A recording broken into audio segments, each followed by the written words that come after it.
Relatos del lado oscuro. Fantasmas. Seres extraños. Sucesos inexplicables. Perversidad humana. Historias que otras mentes prefieren ignorar.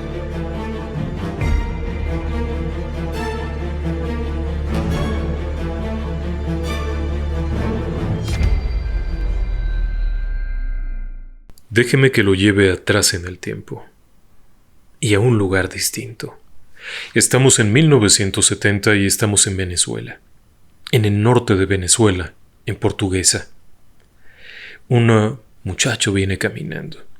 Es un hombre joven, se llama Luis.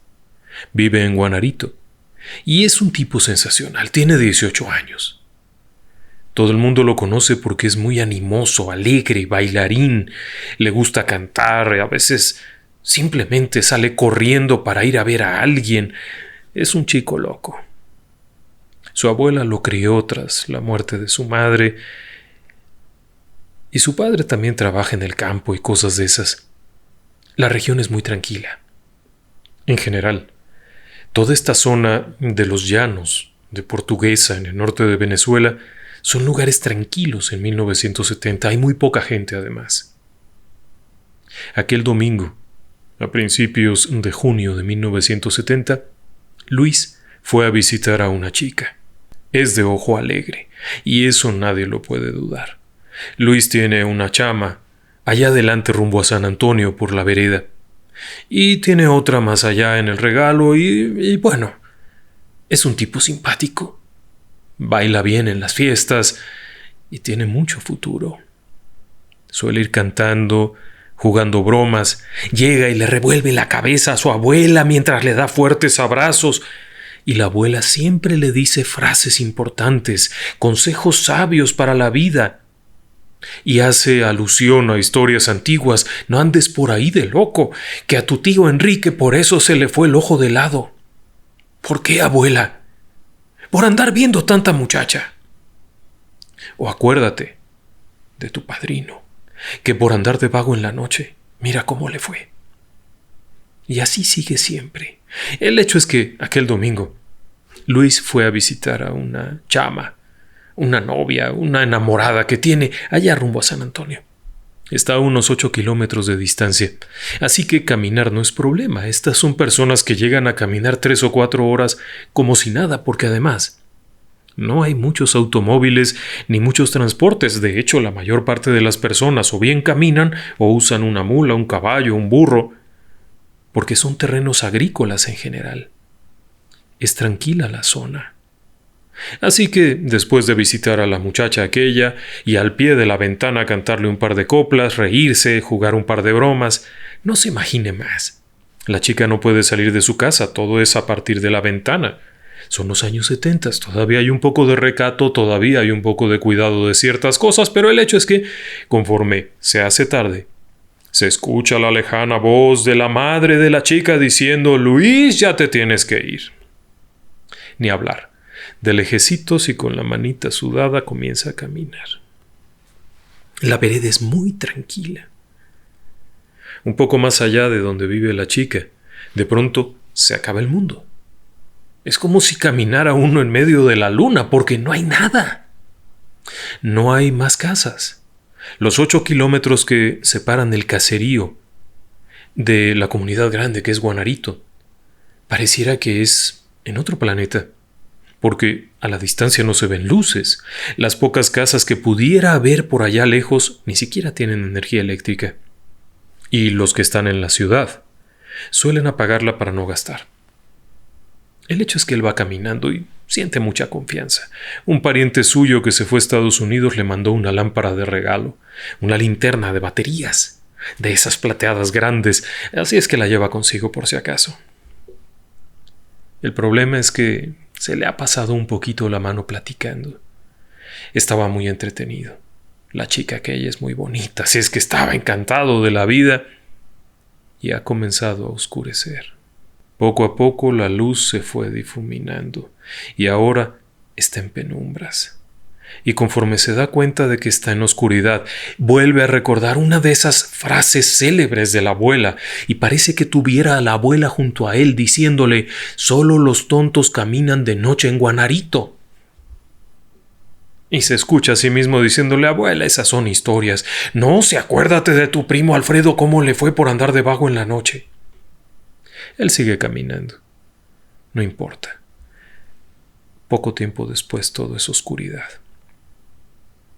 Él no quiere gastar las pilas, las baterías de su lámpara, así es que la reserva por si acaso.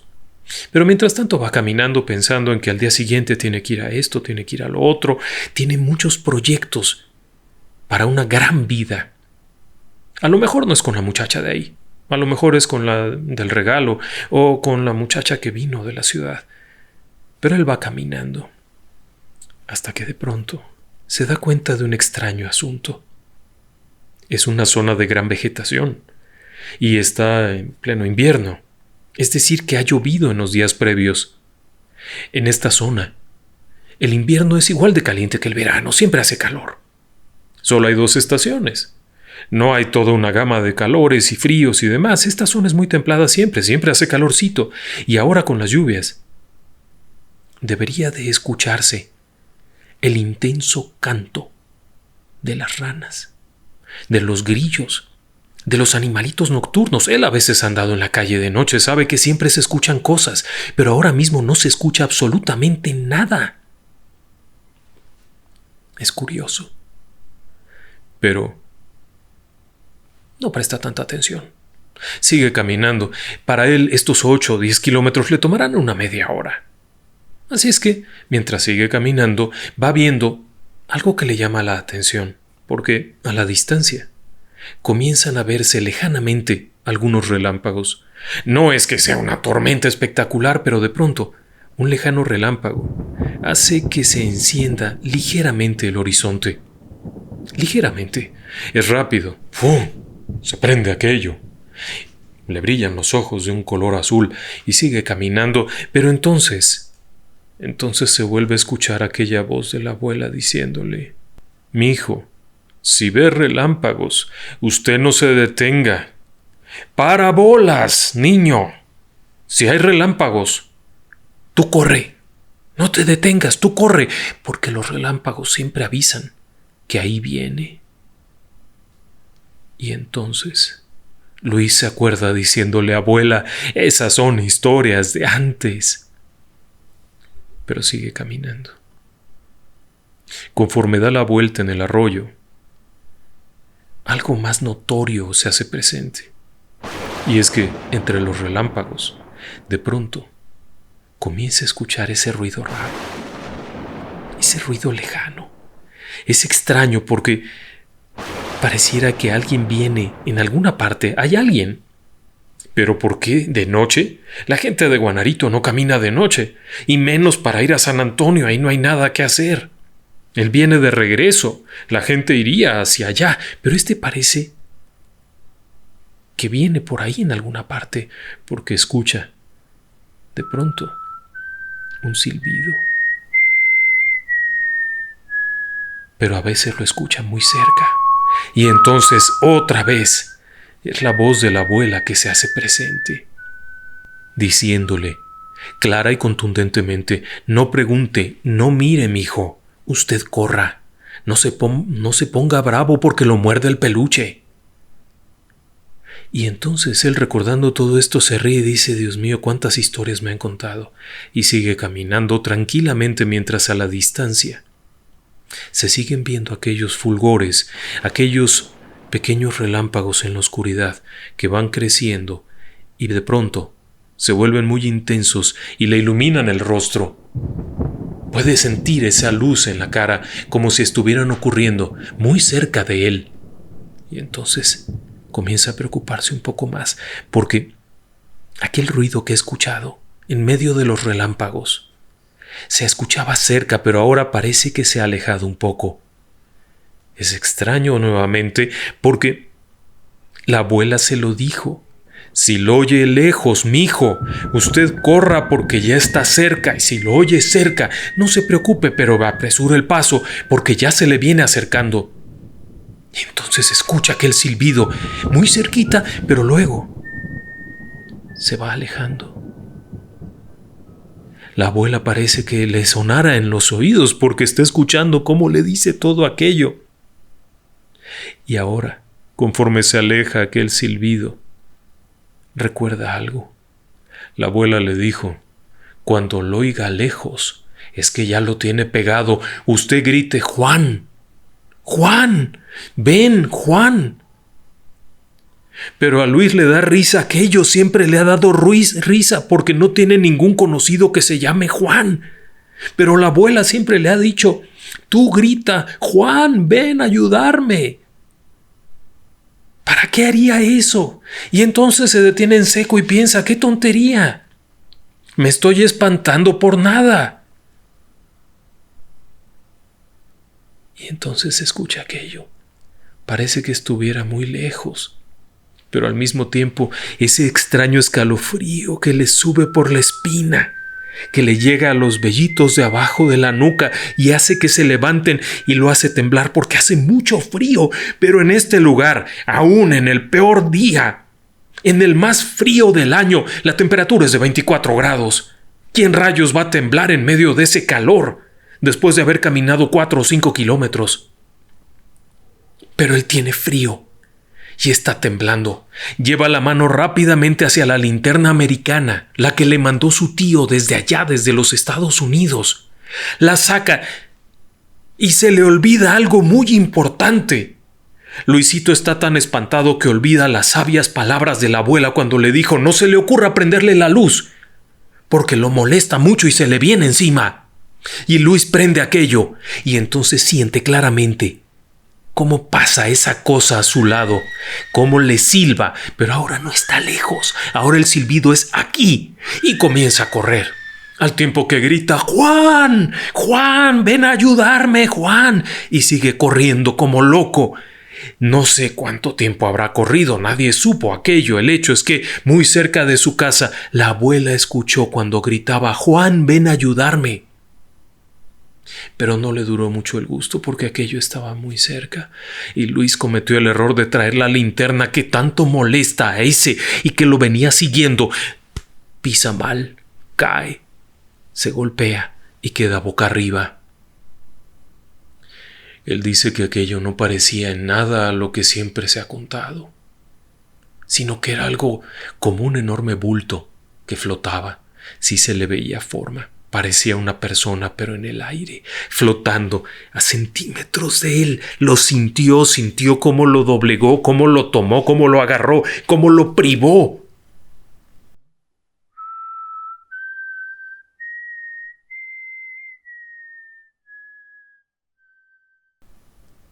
Despertaría 3 días después. Para su buena suerte, la abuela lo había escuchado cuando gritó Juan. Y a pesar de sus 60 y tantos años, la abuela tomó el chicote y salió, soltando chicotazos contra el piso, gritando: ¡perro, ven para acá! ¡Juan, ayúdame! Y soltando chicotazos contra el suelo. Solo así se fue aquello. Pero Luis ya no fue igual. Aquello lo había agarrado muy fuerte. Lo había lastimado adentro, en el alma. Aquello con lo que se había enfrentado se conoce como el silbón. Y se dice que es el silbido de la muerte. Gracias a que la abuela soltó chicotazos, gracias a que gritó cosas, no lo mató. Pero no quedó bien. A pesar de que la abuela lo metió a la casa, lo lavó con mucho alcohol, le echó humo, le rezó, le dieron a beber aguardiente. Luis ya no fue el mismo. Poco tiempo después, tenía tanto miedo de salir de su casa que ya no pudo volver a salir. Ya no podía ir a caminar. Lo vino a ver la novia, lo vino a ver la otra novia, pero ya no salió. Se fue a vivir con un pariente a la ciudad, a Sevilla, que está más al norte. Pero ni ahí se sintió seguro. Después se fue a Estados Unidos. Allá tampoco se sintió seguro. Nunca más volvió a ser el mismo. Nunca se casó. Vivía silencioso, con miedo. Murió hace algunos años. Su sobrino contaba la historia de cómo su tío Luis, el empeñoso, el que siempre había sido muy bravo, muy simpático, muy alegre, acabó siendo una persona tímida, retraída, que casi no hablaba. Se había enfrentado con un fenómeno muy conocido en la región: el Silbón. Es una leyenda. Para muchos es nada más que una leyenda. Un mito que se cuenta y nada más. La leyenda del Silbón es una leyenda propia del norte de Venezuela, de la zona de los llanos, en Portuguesa, pero también se extiende hasta Colombia. Hay quienes aseguran haberlo visto en las partes hacia el norte de Colombia, y es una leyenda que surge en el siglo XX. La leyenda como tal, la historia como tal, cuenta que en una zona cerca de Guanarito, precisamente en este lugar, aunque hay quienes afirman que no fue ahí, sino que fue o más al sur o más al norte, pero existía un hombre. Era un hombre joven, orgulloso, vanidoso, poco acomedido.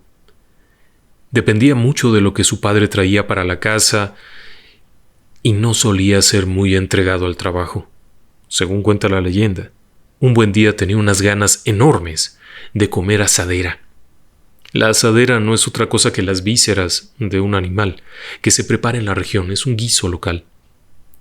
Así es que, insistiendo mucho, le pidió a su padre que fuese a cazar un venado.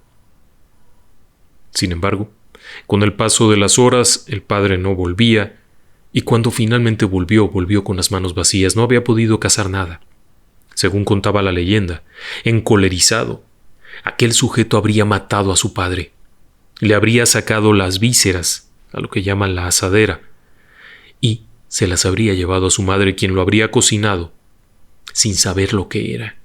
Tras haber devorado aquello, caen en cuenta que mató a su padre. Y es cuando se cuenta que su hermano Juan, enojado, lo habría agarrado, lo habría amarrado contra un poste y le habría dado una chicotiza bárbara con un chicote. Y después le habría embarrado un montón de ajíes picantes, más conocidos como chile en México. Le habría embarrado aquello en las heridas. Pero no paró ahí. En la casa tenían un perro feroz, un gran perro al que llamaban Tudeco. Sí, Tudeco.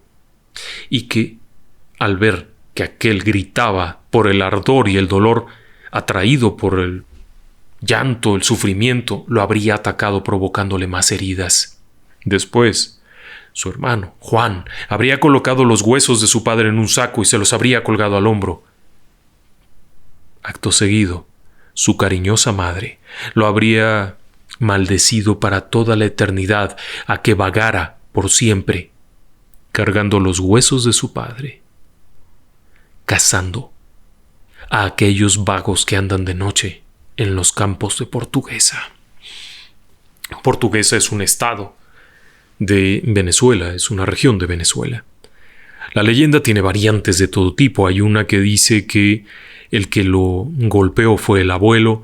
Hay otros que dicen que la madre fue la que le puso el costal, etc. El hecho es que todos coinciden en que un sujeto asesina a su padre para comerse las vísceras. Y a partir de ahí le llega la maldición. Y esta maldición lo hace vagar por todas estas regiones. Pero tiene unas características muy interesantes.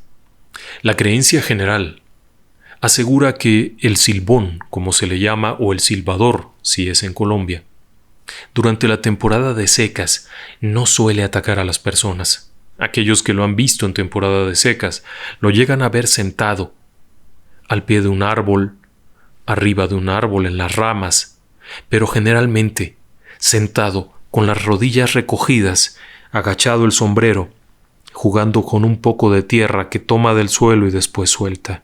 No se mete con nadie.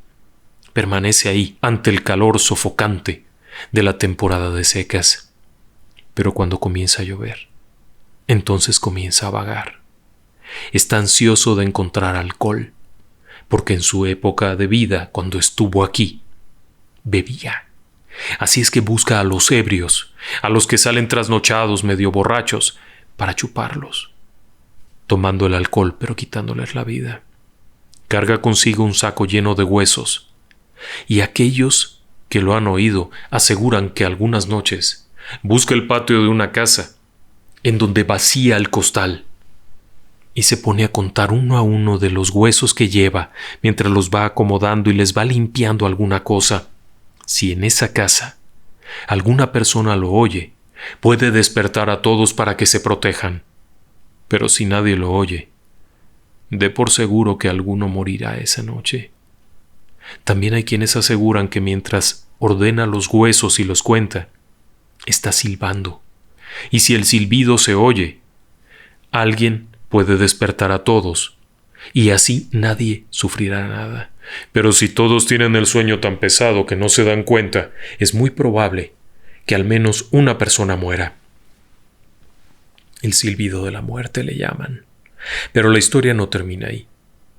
Una tradición muy arraigada marca que cuando se escucha el silbido, uno debe de colgar ajíes, chiles, para los mexicanos, en las ventanas, porque la memoria de aquello que tanto sufrió cuando le untaron ají en la espalda herida, lo hace huir.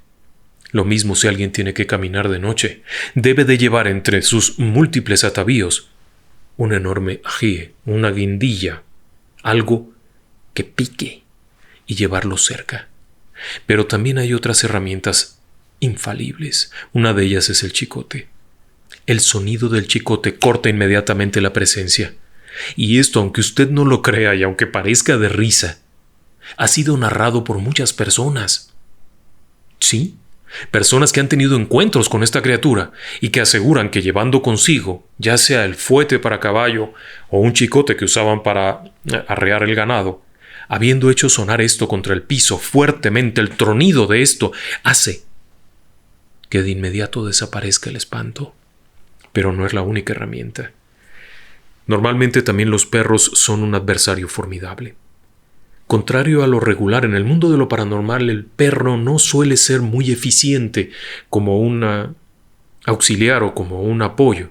Es mucho más creído que el gato puede protegernos de ciertas presencias.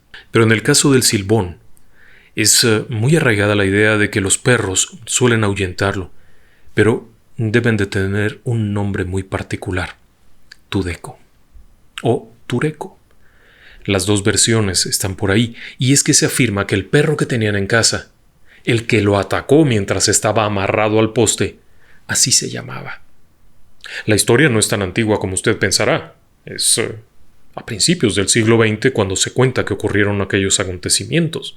Todavía en los años 60 había personas que aseguraban haber conocido a ese sujeto cuando todavía estaba en vida. Así es que no es una historia tan antigua, pero es una historia muy arraigada. Otro de los fenómenos que se asegura es que durante un ataque del silbón, primero le anteceden los relámpagos. Se ve una barrera de relámpagos que está avisando que viene. Después está el silbido. Pero el silbido no es de confiar. El silbido, al igual que todo el fenómeno, suele ser muy engañoso. ¿Por qué? Porque cuando se escucha cerca, es que está lejos. Pero cuando se escucha que está lejos, es que ya se acercó. Excepto que cuando lo tiene uno en el oído, ya no hay nada que hacer. La persona está perdida.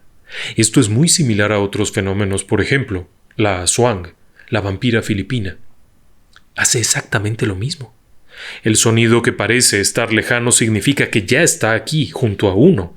Y cuando uno se da cuenta de que ha sido engañado, no hay nada más que hacer. El fenómeno es muy parecido porque dentro de la fenomenología de la Swang, que por cierto tenemos por ahí un video en el canal si gusta pasar a verlo, ocurren fenómenos parecidos.